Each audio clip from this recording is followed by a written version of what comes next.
안녕하세요. 경기복지재단 SOS 솔루션을 담당하고 있는 사회복지 실천과 교육연구소 이경국 소장입니다. 반갑습니다. 자, 오늘은 여러분들과 함께 사회복지 실습생들아 부탁해 라는 주제로 이야기를 해볼 건데요.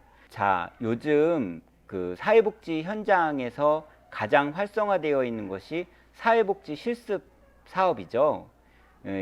지금 코로나19로 인해서 사회복지 실습이 다소 위축되어 있기는 하나 대부분의 기관에서 잘 진행이 되고 있는 걸로 알고 있습니다. 그런데 사회복지 실습을 진행하는 사회복지 기관도 신경을 써야 될 부분들이지만 사회복지 실습을 하는 학생들도 실습에 대해서 명확하게 알고 들어가야 하지 않나 싶습니다. 그래서 제가 사회복지 실습을 할 때 어떤 부분이 중요한지 어떤 것들을 해야 되는지에 대해서 명확하게 알려드리고자 합니다. 자, 일단 사회복지 현장 실습에 대해서 기본은 알고 가셔야 될 필요가 있습니다. 사회복지 현장 실습은 총 160시간입니다. 전에는 120시간이었는데요. 작년부터 160시간으로 변경이 돼서 운영이 되고 있습니다. 여러분들 160시간이 길다고 생각하시면 안 돼요. 짧은 시간이라고 보시면 좋을 것 같습니다. 적어도 제가 생각할 땐 1000시간 정도는 되어야 되거든요. 사람이 사람한테 사람다운 서비스를 제공을 하려면 그 사람을 이해해야 되는데 160시간은 사람을 이해하기에는 너무 짧은 시간이 아닌가 싶습니다. 앞으로도 160시간보다 더 늘어날 여지가 충분히 있다고 보시면 좋을 것 같습니다. 실습할 수 있는 곳은 어딜까요? 우리나라에서 실습할 수 있는 곳은 고유번호증이 있는 곳이면 어디든 실습이 가능합니다. 또한 사회복지사업법에 의거한 사회복지시설 또는 사회복지 관련 기관이면 실습이 가능합니다. 여러분들이 잘 모르고 계신 기관도 있는데 그 중에 하나가 관공서거든요. 시청이나 읍면동 사무소도 사회복지사가 상주에 있다면 실습이 가능합니다. 그리고 조금 법이 강화가 돼 가지고요. 지금은 슈퍼바이저가 2명 이상 있는 곳이 실습이 가능한 곳으로 되어 있습니다. 자, 실습 슈퍼바이저 자격에 대해서 이야기를 좀 해볼까요? 실습 슈퍼바이저 자격은 사회복지사 1급 자격을 가지고 사회복지 현장에서 3년 동안 근무한 사람이 실습 슈퍼바이저가 될 수 있고요. 그 다음에 사회복지사 2급 자격증을 가지고 사회복지 현장에서 5년 동안 근무하신 분이 실습 슈퍼바이저가 될 수가 있습니다. 여러분들 실습처 구하실 때 명확하게 확인하셔야 될 필요가 있습니다. 사회복지 현장 실습생들아, 이것만은 꼭 지킵시다.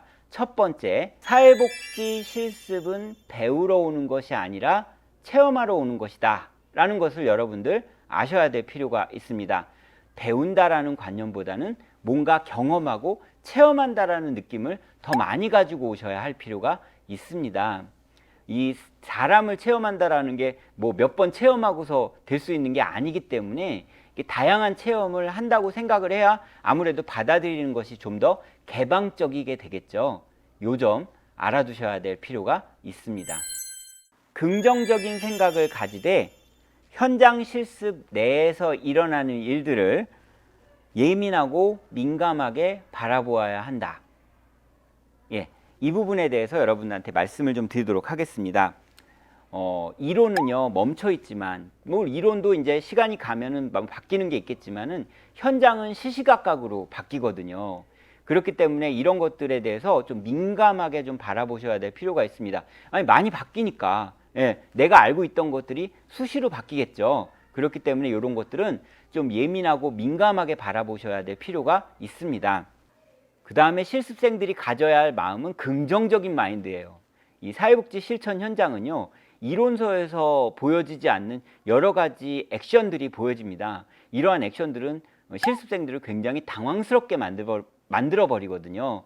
이러한 이 당황스러운 것을 있는 그대로 자연스럽게 받아들여야지, 나 이거 못 이기겠어, 이거 나 못하겠어 라고 얘기한다고 그러면은 이 실습을 하시는데 상당한 어려움을 겪습니다.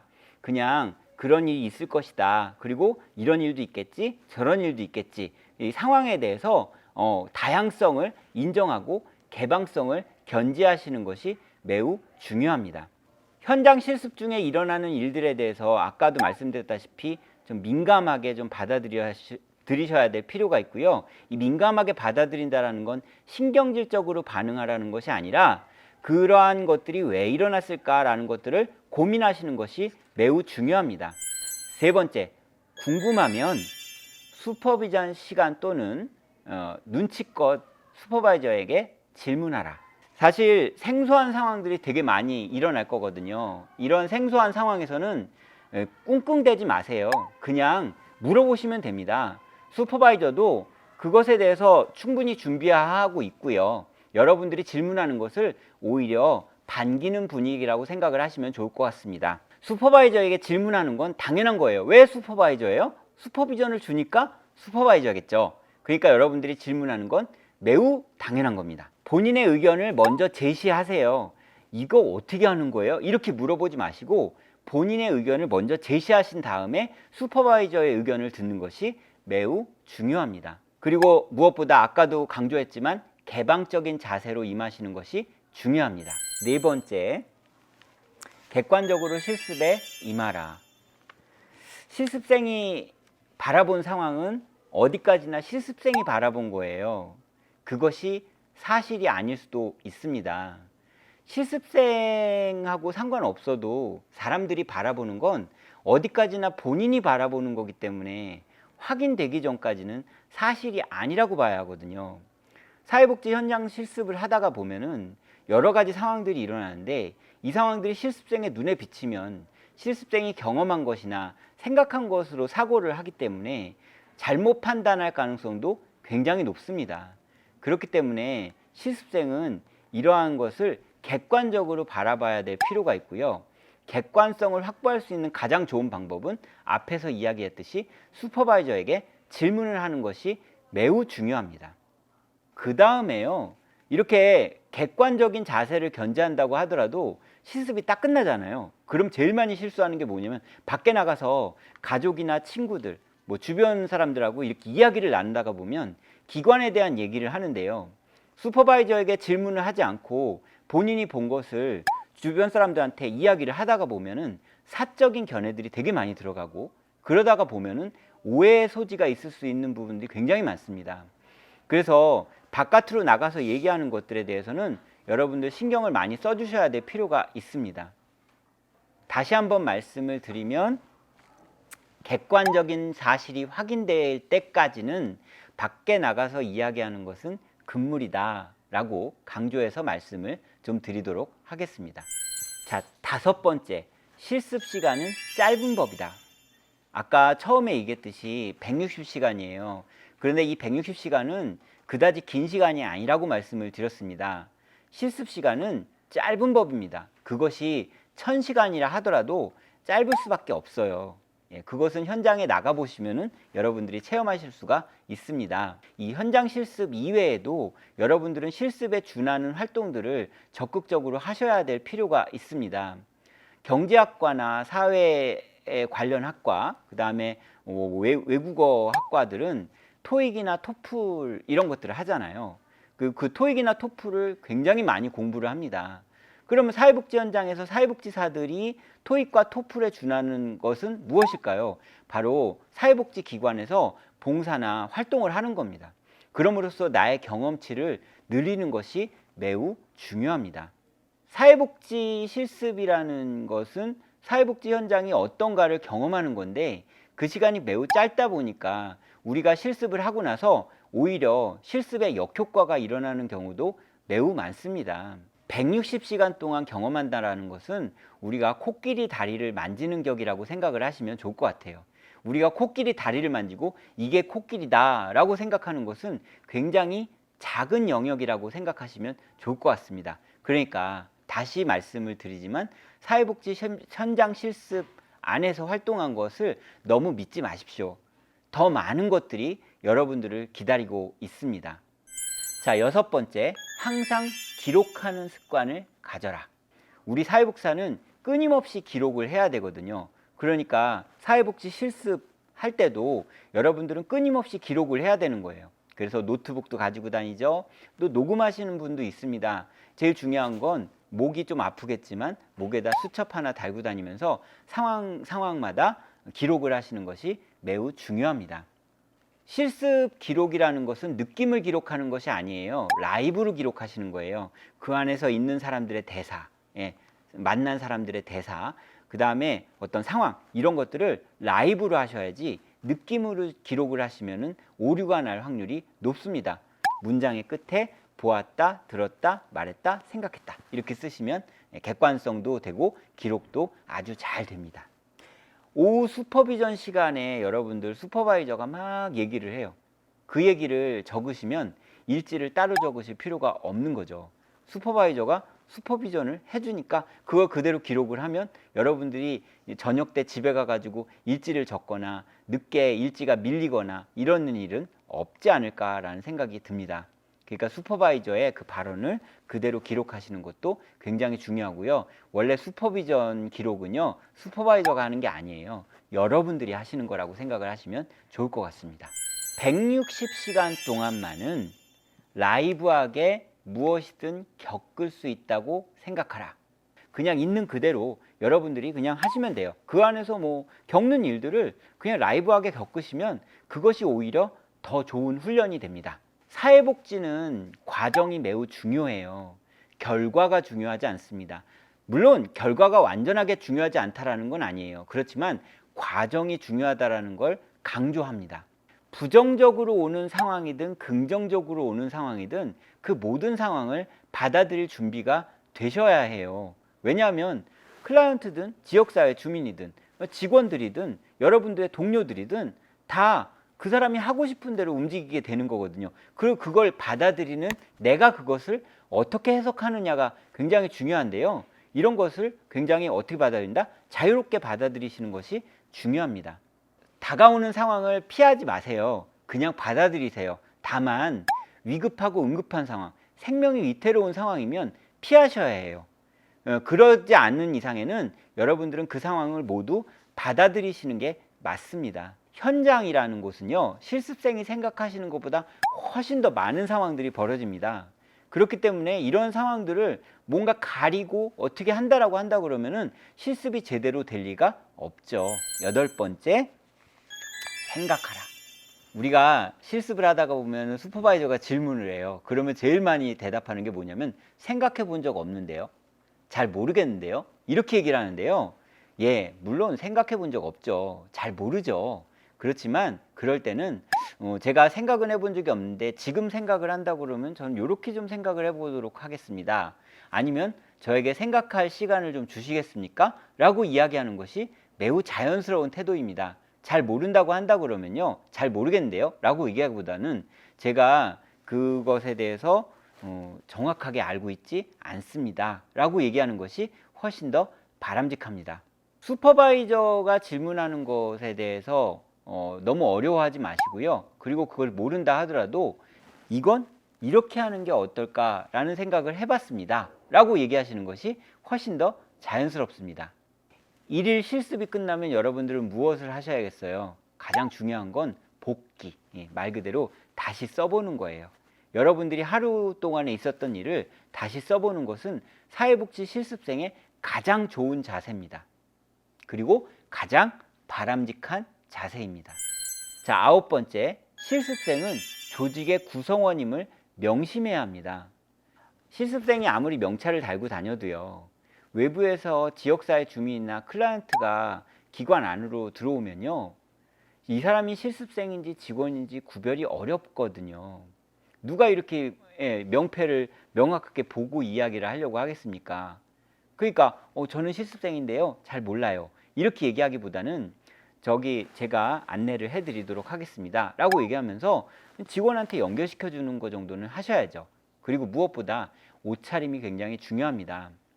이 옷차림에 대해서는 매우 민감하게 받아들이시는 분도 있는데요, 이 옷차림이라는 건 누가 강제할 수는 없어요. 하지만 클라이언트나 지역사회 주민이 보편적이다라고 생각할 수 있는 그런 옷차림을 하셔야지, 내 개성대로 실습 기간만큼은 내 개성대로 하기보다는 기관의 규율에 맞게 옷차림을 하시는 것이 바람직합니다. 클라이언트와 대면할 때요. 실습생이 막 실습생의 모습을 보이면 안 돼요. 그럼 어떻게 해야 돼요? 예, 실습생이 약간 유연하게 대처를 하셔야 될 필요가 있다는 거죠. 경직된 표정을 지으셔도 안 되고 클라이언트가 이 사람 참 나름대로 나를 잘 대해준다. 이런 태도를 취하셔야 될 필요가 있는데 왠지 내가 실습생이니까 쭈뼛쭈뼛하고 뭔가 이렇게 어색하고 이러한 행동을 일부러 보이는 경우도 있어요. 나는 좀 서투르다. 이런 걸 보이거든요.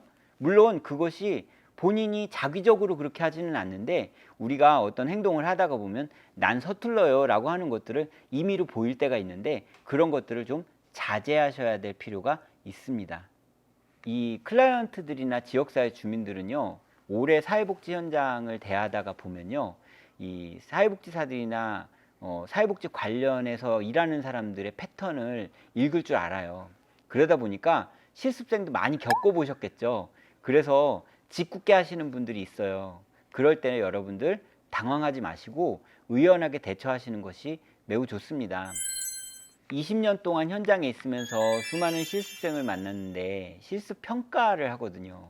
그러면은 실습 평가 제일 첫 번째에 뭐라고 기록하냐면 나는 한 번도 지각이나 결석을 해본 적이 없다라는 말을 많이 써요. 그런데요, 그건 아주 기본 아닙니까? 예, 지각이나 결석은 언급조차 되지 않는 아주 기본적이라는 거예요. 마치 우리가 지금 숨을 쉬고 있으면서 숨을 쉰다라고 얘기하지 않는 것처럼 그렇게 그냥 자연스러운 겁니다. 그걸 굳이 내밀 필요는 없어요.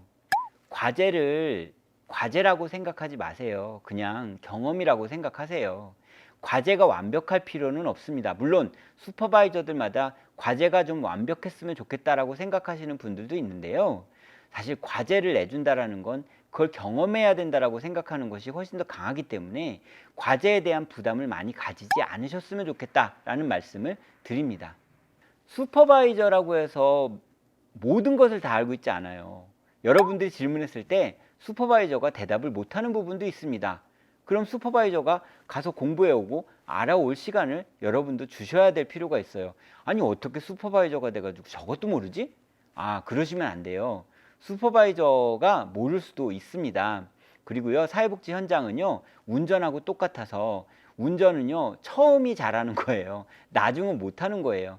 처음에 그 초심이라는 부분들이 잘한다라는 건 모든 걸 주의하고 하잖아요.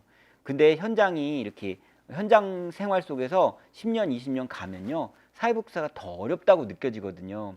그렇기 때문에 여러분들이 질문하는 것이 슈퍼바이저가 진실되게 받아들이게 되면 어렵게 느껴지는 부분들도 분명히 있습니다. 그렇기 때문에 슈퍼바이저가 모르는 것도 있다라는 걸 인정하셔야 합니다. 실습을 하다가 보면요, 실습 시간이 지나면 지날수록 의도치 않은 약간의 따돌림 작용이 생겨요. 안 생길 것 같죠? 서로 다른 환경에서 자라왔고 공부를 했기 때문에, 그리고 실습생들마다도 수준이 살짝 다르거든요. 그러다 보니까 거기서 나오는 갭 때문에 약간 따돌림을 하는 경향이 있습니다. 그건 여러분들이 고의적으로 따돌림을 하기보다는, 의도적으로 따돌림을 하기보다는 어떻다? 무의식 중에 따돌림을 하는 경향이 있어요. 그러다 보니까 당부하는 말은 여러분들 실습생들 동료 간의 이런 관계를 돈독히 하셔야 할 필요가 있다라는 겁니다. 자, 이제 마지막 이야기입니다. 실습 서류를 챙기는 것을 잘 하셔야 돼요. 이 뭐 실습만 잘했다고 끝나는 게 아니에요. 일지도 챙기셔야 되고 과제도 챙기셔야 되고 그 다음에 실습을 하고 나서 증명서 발급하는 것도 챙기셔야 합니다. 물론 기관에서 거의 알아서 다 해줍니다만은 그래도 여러분들 이 서류가 잘못되면은 우리가 사회복지사 자격증을 발급받는데 어려움이 좀 있거든요. 그렇기 때문에 시간이라든가 이런 것들, 그 다음에 그 안에 내용이라든가 이런 것들을 명확하게 파악을 하셔서 이 제본하시는 것도 굉장히 중요하고요. 그 안에서 내가 꼭 준비해야 될 것이 무엇인지를 파악하시는 것도 매우 중요합니다. 이게 바로 유종의 미를 거두는 거죠. 여러분들, 우리가 사회복지를 하는 데 있어서 무엇인가 준비하고 무엇인가 그것들을 완성해 낸다라는 것도 굉장히 중요한 거예요. 그렇다고 한다고 그러면 우리가 실습을 하고 나서 그 뒤에 실습 서류들을 챙기는 것도 보다 능동적이어야 할 필요가 있습니다. 여러분들 어떠셨나요? 지금까지 사회복지 실습에 대해서 이야기를 나눠봤는데요. 이해가 좀 가시나요? 물론 사회복지 실습은 이렇게 11가지로 이야기를 해도 더 많은 것들이 있습니다. 그리고 여러분들 설명하는 도중에 의아하신 분도 있지 않았을까라는 생각이 듭니다. 그런데요, 우리가 실습생이라는 이 위치는요, 사실 좀 애매한 위치긴 해요. 사실 여러분들이 스탠스를 어떻게 잡기가 쉽지는 않아요. 그렇지만 가장 중요한 건 나는 여기에 한 구성원이다라고 생각을 하셔야 되고, 배운다라기보다는 어떻게 하셔야 된다? 난 여기서 체험한다. 이렇게 생각을 하셔야 된다. 경험한다. 이렇게 생각을 하셔야 된다라는 것들을 말씀을 드리는 겁니다. 자, 이렇게 해서 짧게나마 여러분들과 11가지 사회복지 실습의 주의점에 대해서 이야기를 나눠봤는데요. 여러분들에게 실습하시는데 도움이 되셨으면 좋겠습니다. 지금까지 경기복지재단 SOS 솔루션 사회복지 실천과 교육연구소 이경국 소장이 전해드렸습니다. 감사합니다.